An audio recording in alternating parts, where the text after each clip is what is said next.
அன்பானவர்களே, அன்பு வணக்கங்கள். உங்கள் அகத்தில் அரியணை கொண்டு இருக்கின்ற ஆன்மாவாகிய ஆண்டவனை நான் வணங்குகிறேன்.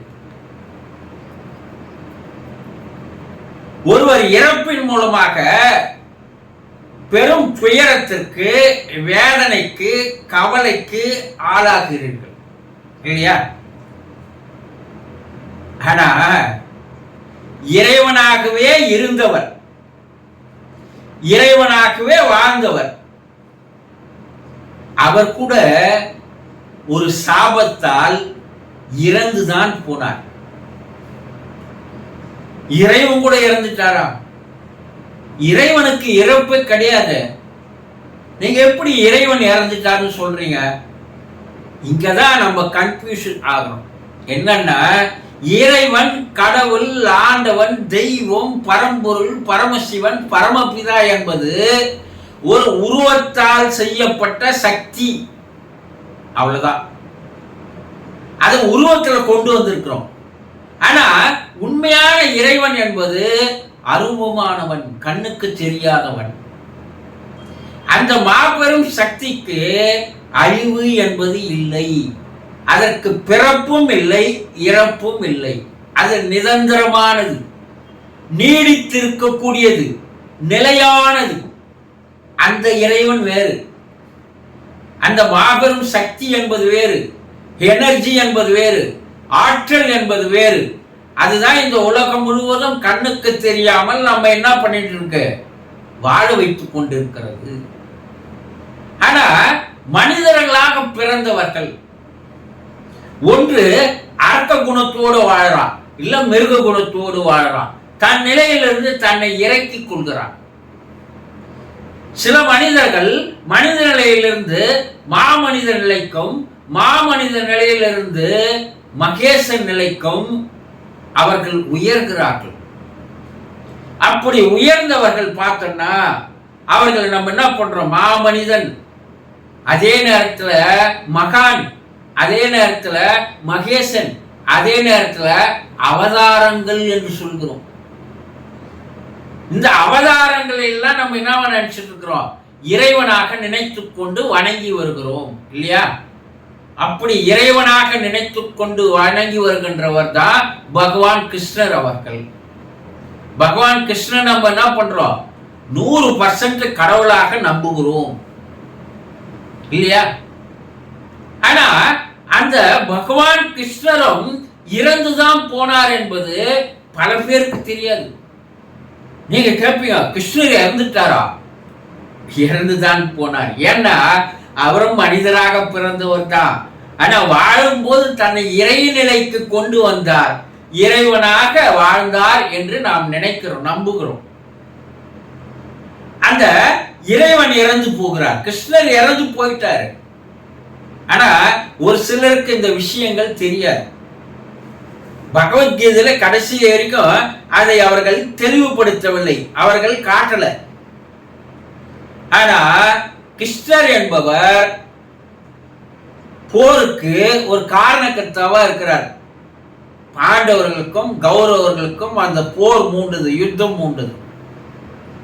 அதுல பாண்டவர்களுக்கு அவர் பக்கபலமாக இருந்து, உறுதுணையாக இருந்து, கௌரவர்கள் அனைவரையும் சாகடிக்கிறார். கௌரவர்கள் அனைவரும் இறந்து போறான். அந்த நாட்டில் மக்கள் எல்லோரும் இறந்து போறான். பல ஆயிரம் கணக்கான மக்கள் இறந்து போகிறார்கள். அப்ப அந்த கௌரவர்களுடைய தாய் காந்தாரி என்ன சொல்ற, கிருஷ்ண பகவானை பார்த்து ஒரு சாபத்தை தரான். கிருஷ்ணா, நீ எப்படி என்னுடைய பிள்ளைகளை எல்லாம் சாகடித்தாயோ, எப்படி என்னுடைய மக்களை எல்லாம் சாகடிப்பதற்கு நீ காரணமாக இருந்தாயோ, நீயும் 36 ஆண்டுகளுக்கு அப்பால் நீயும் உன்னுடைய மக்களை நீயே சாகடிப்பாய், உன்னுடைய மகனை நீயே சாகடிப்பாய், நீயும் செத்து போவாய் என்று ஒரு சாபத்தை தர. இந்த சாபமானது பலிக்கிறது.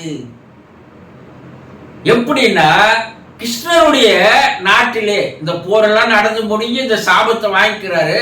கிருஷ்ணருடைய நாட்டிற்கு செல்கிறார், துவாரகாவுக்கு செல்கிறார்.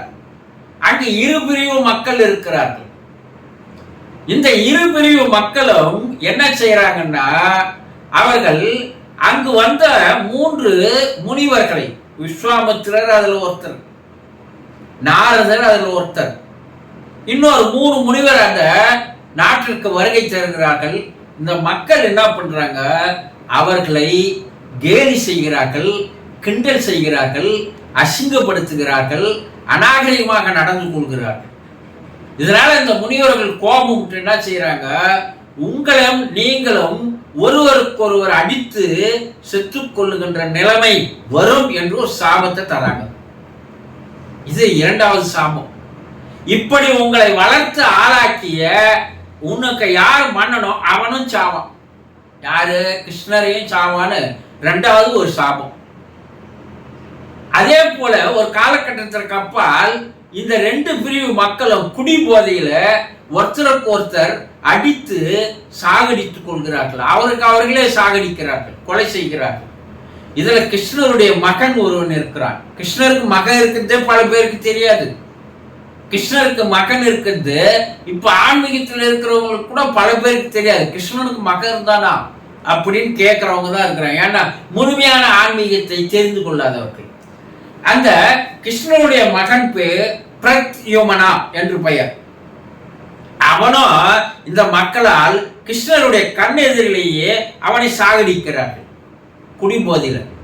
கிருஷ்ணர் பார்க்கிறார், தன்னுடைய மகனே சாகடித்து விட்டார்களே என்ற கோபத்தில் என்ன செய்யறாரு, அவர்கள் தன்னுடைய அருகில் இருந்த புல்லை புடங்கி அதை ஒரு குண்டாக, வெடிகுண்டாக மாற்றி அந்த மக்களை நோக்கி அடிக்கிறார். அந்த மக்கள் அனைவரும் இறந்து போகிறார்கள். கடைசியா கிருஷ்ணரும் பலராமனும் மட்டும் மிஞ்சுகிறார்கள். பலராமன் கடலிலே போய் ஜலசமாதி ஆக்கி விடுகிறார். கிருஷ்ணர் ஒரு காற்றுக்கு வந்து ஓய்வெடுத்துக் கொள்கிறார்.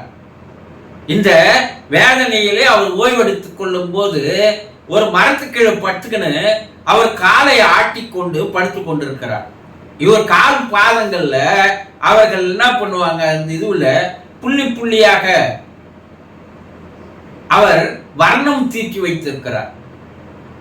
அது தூரம் இருந்து ஒரு ஜாரா என்ற ஒரு வேட்டையன் பார்க்கிறான். அவனுக்கு அந்த மரத்துக்கு இடையில அந்த கால் பாதமானது புள்ளிமான் ஓடுவது போல, அங்கே இருப்பது போல ஒரு நிகழ்வு அவனுக்கு தெரியுது. அவன் என்ன பண்றான், விஷ அம்பை எடுத்து அந்த பாதத்தை புள்ளிமான் என நினைத்து அந்த பாதத்தின் மீது எய்கிறான். கிருஷ்ணருடைய பாதத்தில் அந்த விஷாம்பு வந்து எய்தி விடுகிறது. விஷம் உடல் முழுவதும் பரவி விடுகிறது. அதனால் கிருஷ்ணர் கடைசியாக இறந்தும் போகிறார். அப்ப இறப்பு என்பது மாற்ற முடியாதது. யாரா இருந்தாலும் சரி, மனிதனாக இருந்தாலும் சரி, மிருகமாக இருந்தாலும் சரி, உயிரினங்களாக இருந்தாலும் சரி, அல்லது மாமனிதனாக மகானாக இருந்தாலும் சரி, இறைவனாக வாழ்ந்த அவதாரங்கள் எல்லாம் சரி, இறந்துதான் போனார்கள். அப்ப இறப்பை நினைத்து கவலைப்படுதல் கூடாது என்பதுதான் இந்த கதையில் இருந்து வருகின்ற, இந்த நிகழ்வில் இருந்து வருகின்ற, இந்த உண்மைகளிலிருந்து வருகின்ற ஒரு ஞான கருத்து என்பதை உங்களோட குடும்பத்தில் யாருன்னா இறந்து போயிருந்தாங்கன்னா அதுக்காக கஷ்டப்பட்டோ, வேதனைப்பட்டோ, துன்பப்பட்டோ, துயரப்பட்டோ இருப்பதால் எந்த விதமான பயனும் இல்லை. அவனே இறந்துட்டான். நம்ம சாதாரண மனுஷன் தானே, அவங்க இறக்கத்தில் எந்த விதமான ஒரு பாதிப்பு இல்லை என்ற ஒரு மனோபாவம் உங்களுக்கு வந்துவிட்டால், இறந்தவரால் உங்களுக்கு துன்பம் துயரம் அதிகமாக உங்களை வாட்டாது என்பதை புரிந்து கொள்ளுங்கள். சந்தோஷம்.